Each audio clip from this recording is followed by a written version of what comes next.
अपने बयानों से हमेशा चर्चा में रहने वाले स्वामी प्रसाद मौर्य ने एक बार फिर से बड़ा बयान दिया है। उन्होंने कहा है कि भारत कभी हिंदू राष्ट्र था ही नहीं। इस विषय पे बात करने के लिए हमारे साथ पर्यटन मंत्री जयवीर सिंह मौजूद हैं, बात करेंगे।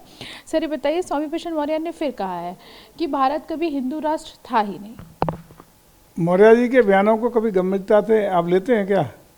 न प्रदेश की जनता लेती है, न देश की जनता लेती है, न गली और गांव की जनता लेती है। स्वामी प्रसाद मौर्य जी का प्रयास रहता है कि इस तरह के विवादित हास्यास्पद बयान दे करके सुर्खियों में बने रहें, लाइमलाइट में बने रहें और अपनी राजनीतिक उपस्थिति दर्ज कराते रहें। उनके इन्हीं बयानों के कारण जनता ने विधानसभा के चुनाव में खारिज करके उन्हें भेजने का काम किया।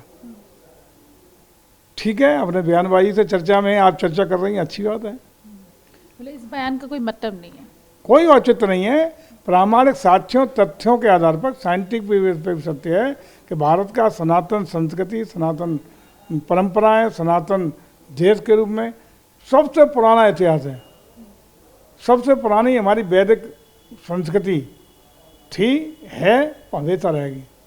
सर, भूपेश बघेल ने इंडिया के पीएम उम्मीदवार के तौर पे राहुल गांधी का नाम लिया है। किस तरीके से देखते हैं आप इस पूरे बयान को?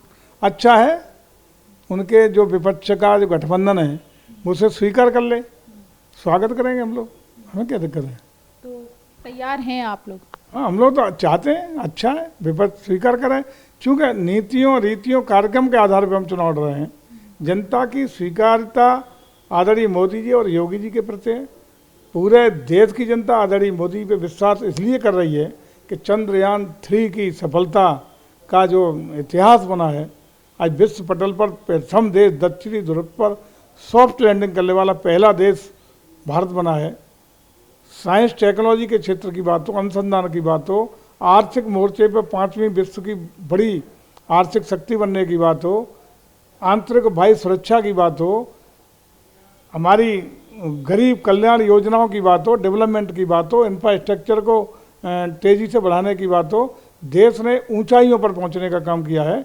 और उसी के बल पर देश की जनता पुनः आदरणीय मोदी जी को देश का प्रधानमंत्री देखना चाहती है। आप कह रहे हैं कि अच्छा है, यानी कि राहुल गांधी को एज अ पीएम कैंडिडेट अगर किया जाता है तो ये अच्छा है, वरना मुकाबला करने में मज़ा आएगा कि कुछ डिफ़िकल्ट हो जाएगी लड़ाई? नहीं, देखिए, अच्छा इसलिए है कि जो भी विपक्ष वाला निर्णय ले वो अच्छा है, सूझबूझ से निर्णय लेंगे, हमें कोई दिक्कत नहीं है। लेकिन विपक्ष की कोई जगह इस समय नहीं है।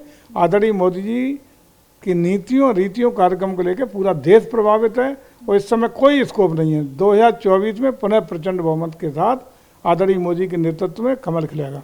सर, मुजफ्फरनगर में जिस तरीके की घटना हुई स्कूल में, एक टीचर ने जिस तरीके से बच्चे से दूसरे बच्चे को पिटवाया और इस पे हालांकि जातिगत देखा गया, तो उसको लेकर आप क्या कहेंगे? राहुल गांधी ने भी ट्वीट किया इसको लेकर। देखिए, ट्वीट की बात करें तो ट्वीट तो होंगे ही। अब लोकसभा के चुनाव नज़दीक है, चूँकि विपक्ष के पास कोई मुद्दा नहीं है तो छोटी चीज़ों को लेकर ट्वीट करना, कमेंट करना, टिप्पणियाँ करना, ये उनकी आदत में हो गया है। ये सही है कि अगर टीचर ने वहाँ ये सब किया है धर्म जाति या किसी के मजहब के आधार पर, तो उनके खिलाफ कल ही FIR अंकित हो गई है। विवेचना होने दीजिए, जो भी दोषी उसमें रहेगा उस पर कार्रवाई होगी। योगी सरकार किसी भी कीमत पर किसी भी मजहब धर्म जात के आधार पर कोई पक्षपात नहीं करती है। सभी को न्याय मिलेगा, किसी बच्चे के साथ अन्याय नहीं होने देगा। सभी बच्चों को पढ़ाई लिखाई बेहतर शिक्षा व्यवस्था दे करके, वातावरण दे करके हम चाहते हैं कि प्रदेश का हर बच्चा भावी भारत का कर्णधार बने, सुयोग्य बने और अपनी भूमिका का सही मायने में देश हित में उपयोग करें। ये प्रयास हमारी सरकार का है और किसी भी व्यक्ति को पक्षपात करने की, जाति वर्ग धर्म के आधार पर कार्रवाई करने की अनुमति नहीं दी जाएगी। लेकिन राहुल गांधी हो, प्रियंका गांधी हो, सभी लोगों ने इस मुद्दे को लेकर ट्वीट किया है, सपा ने भी इस मुद्दे को लेकर ट्वीट किया है।